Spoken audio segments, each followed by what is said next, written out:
Welcome to Learn English podcast. The Buddha's Journey. Learn English through stories, listening practice. Hello everyone. Whether you're just starting to learn English or you're looking to improve your speaking skills, you've come to the right place. Before we start this video, be sure to subscribe to my channel to get daily videos, and I don't want you to miss any of our lessons. The story of Buddha, a man whose teachings have influenced over 500 million people across the globe, from China to Japan, India to Nepal, and all the way to Thailand and beyond. Buddha's life continues to inspire millions of hearts and minds today. But here's something even more amazing.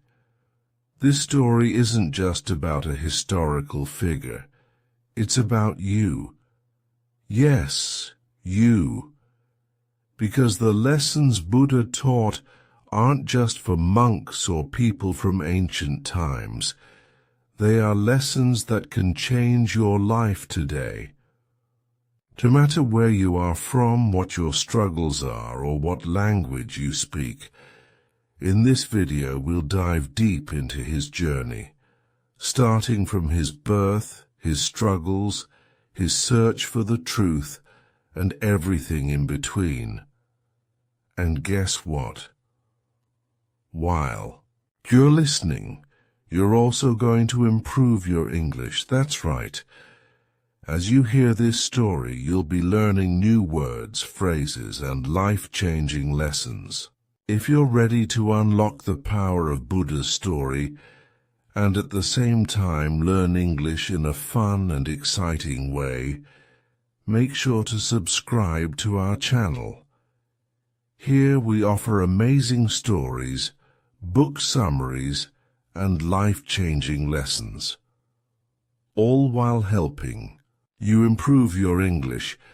So sit back, relax, and get ready for a journey that will not only change the way you think, but also help you speak better English. Let's dive in. Part 1. The Birth of a Prince. Once upon a time, in a kingdom called Lumbini, which is now part of Nepal, a baby boy was born who would change the world forever. His name was Siddhartha Gautama, but later he would be known to the world as Buddha, the enlightened one. Siddhartha was born to King Suddhodana and Queen Maya, who were rulers of the Shakya clan. The moment he was born, something extraordinary happened. It is said that when Siddhartha's mother, Queen Maya, gave birth, she was standing in a beautiful garden, and as she held the baby in her arms, the trees bowed down and flowers bloomed all around her. This event was a sign that the child was special. The baby Siddhartha was beautiful, with a glowing face that seemed to shine like the moon. At his birth, a prophet predicted that the baby would either become a great king or a spiritual teacher who would bring peace to the world. However, the king, his father, did not want Siddhartha to become a spiritual teacher. He wanted him to be a powerful king just like him.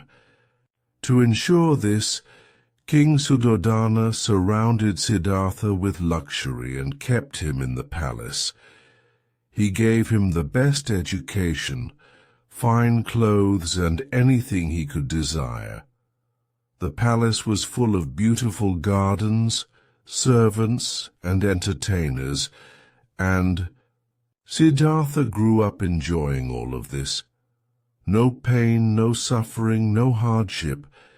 His father believed that if Siddhartha was never exposed to the outside world, he would never experience the harsh realities of life and would choose to be a king. As Siddhartha grew older, his beauty and charm became well known and many people admired him. He had everything a person could want: wealth, comfort, friends, and a loving family. However, there was always a feeling inside him that something was missing. One day Siddhartha was curious. He asked his father if he could go outside the palace walls. His father was reluctant but finally agreed, thinking that seeing the outside world would show Siddhartha how lucky he was to live in the palace. So Siddhartha set out on his journey, excited to see what was beyond the palace gates. But what he saw that day would change his life forever. As he rode through the streets of the city, he saw things he had never seen before. The first thing he noticed was an old man walking slowly with a tired face and wrinkled skin. Siddhartha was shocked. He had never seen someone so old before. He asked his charioteer, "What is this?" The charioteer replied, "This is what happens to all of us. We grow old and weak." Siddhartha was confused. He had never thought about growing old. He always thought that life was perfect, that everyone lived happily forever. As they continued their journey, they saw something else that troubled Siddhartha. A sick man lying by the road, suffering in pain. Siddhartha asked, "What is wrong with him?" The charioteer explained, "This is disease, and it can affect anyone, no matter how rich or poor." Siddhartha's heart was heavy. He began to realize that the world was not as perfect as he had thought. People grow old, people get sick, and people die. His perfect life inside the palace seemed like a dream compared to the harsh reality outside. But there was more to see. As they continued, Siddhartha saw a dead body lying on the ground. People were crying and mourning. Siddhartha asked, "What is this?" "This is death," the charioteer replied, "and all living beings will experience it." Siddhartha felt a deep pain in his heart. He realized that everyone must face old age, sickness, and death, and no matter how rich or powerful you are, you cannot escape these truths. Finally, they came across a monk sitting peacefully under a tree. The monk had no money, no family, no palace. He was dressed in simple robes and was completely calm, with a peaceful smile on his face. Siddhartha asked, "Who is this man? Why is he so peaceful?" The charioteer replied, "This is a holy man, a seeker of truth. He is at peace because he has let go of his desires and accepted the reality of life." This moment changed Siddhartha forever. He realized that wealth and luxury could not bring true happiness. Peace and freedom could only be found by understanding the truth of life. And that was when Siddhartha made a life-changing decision. He would leave the palace, leave his family, and set out on a journey to find the truth of life, to understand why people suffer and how they could find peace. Part 2. Siddhartha's Search for Truth. After Siddhartha's eye-opening experiences in the city, he could not go back to his life of luxury. The palace, his father's kingdom, the comfort, and everything he had ever known seemed pointless now. He realized that life was much more than just pleasure, and he had to find the truth that could help him overcome suffering. The pain of seeing old age, sickness, and death in the world had awakened something deep inside him. Siddhartha felt like he had to discover the answers to these questions about life. He had everything, wealth, family, love, but it wasn't enough. True happiness, he believed, was hidden somewhere beyond the walls of the palace. But there was another thing that weighed on his heart. Siddhartha was married to a beautiful woman named Yasodhara, and they had a young son together named Rahula. Siddhartha loved his family deeply. Yasodhara was not only his wife, but also his best friend, and they shared many special moments. But as much as Siddhartha loved them, he could not ignore the truth he had seen in the outside world. He couldn't ignore the fact that people suffered. He couldn't ignore the truth of old age and death. He needed to find peace, and he believed the only way to do so was to leave everything behind and seek answers.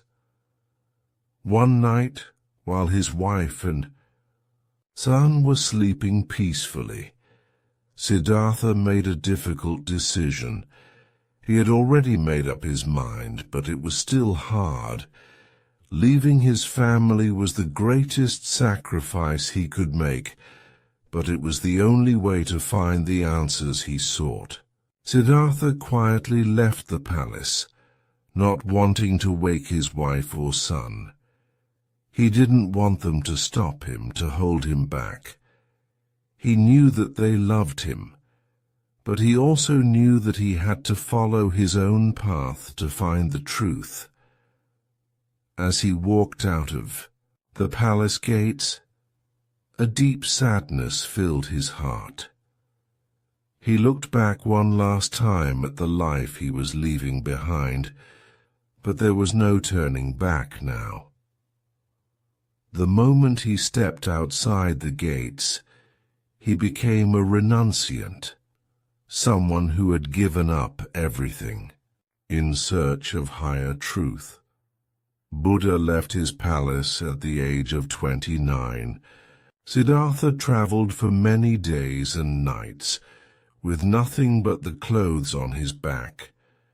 He found himself in a forest where he met many holy men, known as ascetics, who had also left the material world to search for enlightenment. These ascetics believed that the only way to find truth was through self-denial and suffering.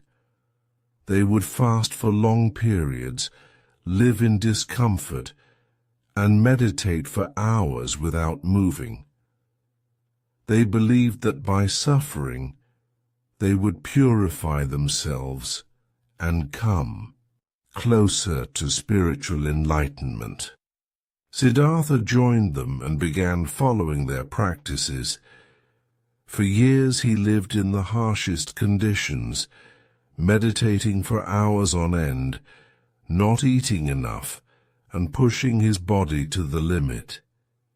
He believed that by denying his body's needs, he could find the ultimate truth. But after a long time of struggling, he realized something important. Self-denial was not the answer. He was becoming weaker and weaker. His body was so thin that he could barely stand, yet his mind was still not at peace. He had learned that extreme suffering didn't lead to enlightenment. It only led to pain and exhaustion. One day, Siddhartha collapsed from hunger and weakness. A woman named Sujata found him lying near a river. She gave him some milk rice, and Siddhartha drank it with gratitude. The milk rice nourished him, and he realized that balance was the key to finding peace. Extreme fasting and self-denial were not the answers. Instead, he needed to take care of his body and mind in a balanced way. So Siddhartha decided to take a new approach to his search. He understood that peace and enlightenment didn't come from suffering, nor did it come from living a life of luxury. It came from finding the middle path, a way of living that was balanced, where you could still experience life, but without being attached to its pleasures or pains. Now Siddhartha set out for Bodh Gaya, where he would sit under a famous tree known today as the Bodhi tree and meditate until he found the answers he was looking for. This was the most important moment of his life. He found a comfortable place under the Bodhi tree, sat down and made a vow. He promised that he would not rise up until he had found the truth. He was determined, and this was his final decision. He would sit there and meditate until the answers came. For 7 days, Siddhartha sat under the Bodhi tree, focusing his mind and searching deeply into his own heart. But the journey was not easy. During his meditation, he was attacked by Mara, the demon of temptation, who wanted to distract him from his mission. Mara sent powerful forces to disturb Siddhartha's peace. He sent storms, rain, and even beautiful women to distract him. But Siddhartha remained calm, focused, and unshaken. He did not allow Mara's tricks to disturb him. He continued to meditate, and gradually he began to feel the presence of something greater. On the 5th night of his meditation, Siddhartha finally experienced a deep sense of awakening. He realized the truth of life. After sitting under the Bodhi tree for 7 days, Siddhartha's mind was finally free. He had achieved the state of perfect enlightenment, a state of inner peace where he understood the true nature of life and suffering. He had become the Buddha, the awakened one. The path he had been searching for, the middle way, was now clear to him. Siddhartha had spent so much time searching for answers, but the answers had always been within himself. Through his meditation and deep reflection, he understood the Four Noble Truths and the Eightfold Path. These teachings would now become the foundation of his life's mission. The Buddha's first teaching was to share the Noble Truths with others. He wanted to help all beings understand the causes of suffering and how to end it. Here's a breakdown of these powerful truths. 1. Suffering, dukkha, exists. Life is full of suffering, whether it's physical pain, emotional struggles, or the inevitable aging and death we all face. No one can escape these challenges, no matter how much we try to avoid them. 2. Suffering has a cause. The cause of suffering is desire and attachment. We suffer because we crave things, wealth, fame, love, and material things. We're attached to ideas, relationships, and outcomes, and when these things change or disappear, we suffer. 3. Suffering can end. The good news is that suffering can be ended. By letting go of desire and attachment, we can find inner peace. This is not about escaping the world, but about changing how we react to the world. The path to the end of suffering. The way to end suffering is by following the Eightfold Path. This is a guide to living a life of balance, wisdom, and compassion. The Eightfold Path includes right view, understanding the nature of life, suffering, and the truth, right intention, making decisions based on kindness, compassion, and wisdom, right speech, speaking truthfully and kindly, avoiding lies or harmful words, right action, acting ethically and with integrity, avoiding harmful behaviors, right livelihood, choosing a career or life path that does not harm others, right effort, cultivating good qualities and avoiding bad ones, right mindfulness, being fully aware of the present moment and mindful of your thoughts, feelings, and actions, right concentration, developing deep meditation and focusing the mind. These teachings became the foundation of Buddhism. The Buddha believed that anyone could practice the Eightfold Path and find peace and freedom from suffering, no matter where they came from or what their background was. It was about personal transformation, and it was available to all. Buddha's first disciples. After his enlightenment, Buddha realized he could not keep his newfound wisdom to himself. The world needed to hear it. He went to the city of Varanasi, where he met his first 5 disciples, a group of ascetics who had once practiced the harsh ways of self-denial with him. They had witnessed his extreme suffering and thought he had given up on his search for truth. But now Buddha was radiating with the wisdom of the universe. At first, they were skeptical. How could the man who had once practiced extreme asceticism now teach a new way? But as Buddha began speaking to them, they began to listen. His words were powerful, calming, and filled with deep insight.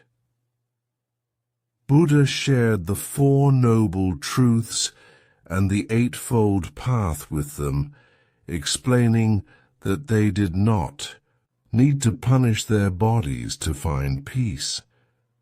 Instead, they needed to cultivate mindfulness, compassion, and wisdom. Balance was the key, not extremes. One by one, his disciples began to understand. They realized that Buddha had found the way to end suffering, and they wanted to follow him. The Buddha's first 5 disciples became the first members of his monastic community, known as the Sangha. Together, they would spread his teachings to the world.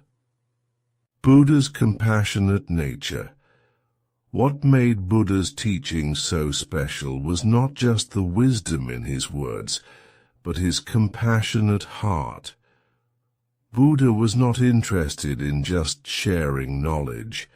He was interested in helping people change their lives. He didn't just preach the teachings from a high pedestal. He lived them. Buddha showed people that by practicing the Four Noble Truths and the Eightfold Path, they could transform their suffering into peace. He helped countless people, from rich kings to poor beggars, from young children to old men, understand the path to true happiness and inner peace. One of the most beautiful aspects of Buddha's teachings is his non-judgmental nature. He welcomed everyone into his community, no matter their social status, background, or beliefs. In his eyes, everyone had the potential to find enlightenment, and he treated everyone with the same love and respect. Buddha's family and the middle path. Despite his journey of seeking enlightenment, Buddha did not forget about his family. His wife, Yasodhara, and his son, Rahula, were still living in the palace. When they heard that Siddhartha had become the Buddha, they were deeply moved. Yasodhara had once shared Siddhartha's dreams and desires, but now she understood the wisdom in his journey. Yasodhara was deeply touched by the fact that Siddhartha had sacrificed everything for the greater good, to bring peace and freedom from suffering to the world. Yasodhara herself became an important figure in the early community of Buddhists. She understood that true happiness didn't come from wealth or attachment to material things, but from inner peace and compassion. Rahula, Siddhartha's son, also later became a monk, following his father's path of enlightenment. As Buddha continued his journey, the years passed, and his teachings began to spread far and wide. His influence grew stronger, not just in the land of his birth, but across different kingdoms and regions. He didn't just teach people through words, but through the way he lived. Humble, peaceful, and filled with compassion. He didn't want people to simply listen to him, but to understand, practice, and experience the teachings for themselves. His followers were diverse, rich and poor, kings and beggars, men and women. Buddha accepted all. His message was universal, transcending the boundaries of caste, wealth, and even nationality. What made Buddha's teaching so powerful was his ability to connect with people from every walk of life. His words were simple yet profound, and his life was the greatest example of his message. The importance of meditation and mindfulness. One of the most important aspects of Buddha's teachings was meditation. He showed the world that the mind, though filled with distractions and suffering, could be tamed through consistent practice. Meditation wasn't just a practice, it was the key to achieving true inner peace. Buddha himself meditated under the Bodhi tree for 49 days in the stillness of the night, refusing to leave until he had achieved enlightenment. During this time, he faced many temptations, including the demon Mara, who tried to shake his resolve, but Buddha remained firm, his heart and mind undisturbed. He often taught his disciples that meditation was not just about sitting in silence, but about learning to be fully present, to understand the workings of the mind, and to realize the impermanence of life. Mindfulness became a cornerstone of his teachings. Buddha explained that everything in life is temporary. Our emotions, our relationships, and even our own bodies. This realization freed people from unnecessary suffering because they learned to let go of attachment. Buddha's teachings provided a roadmap for anyone who wanted to live a life of peace, love, and wisdom. His approach was realistic and practical. He didn't promise that life would be easy, but he showed people how to handle the inevitable suffering that comes with being human. By now, Buddha's teachings were becoming famous beyond the borders of India. His words resonated with people in Nepal, China, Japan, Thailand, and even far into Southeast Asia. His ideas about compassion, mindfulness, and the nature of existence spoke to people from all walks of life, from the monks who gave up everything to follow him to the lay people who heard his sermons. Buddha's message transcended time, culture, and belief systems. Everywhere Buddha went, people gathered to hear him speak. His wisdom spread quickly, and followers began to form communities dedicated to following his teachings. As Buddha continued to teach, he encountered many debates and challenges. Some questioned his ideas, while others tried to test his wisdom. But Buddha remained calm, always answering with patience and clarity. He never raised his voice, and he never allowed anger or frustration to cloud his judgment. His final teachings before his death are some of the most powerful in all of Buddhist literature. Buddha spoke about the importance of impermanence, teaching that nothing in this world is permanent, including life itself. He encouraged his followers to live with awareness and to find the truth in their own hearts. Buddha's message was clear. Do not rely on anyone outside yourself. Seek the truth within. Part 3. The Final Journey and the Death of Buddha. As Buddha's life drew to its natural conclusion, he knew that his time was approaching. His body had aged, and the physical pain that comes with old age had begun to settle in.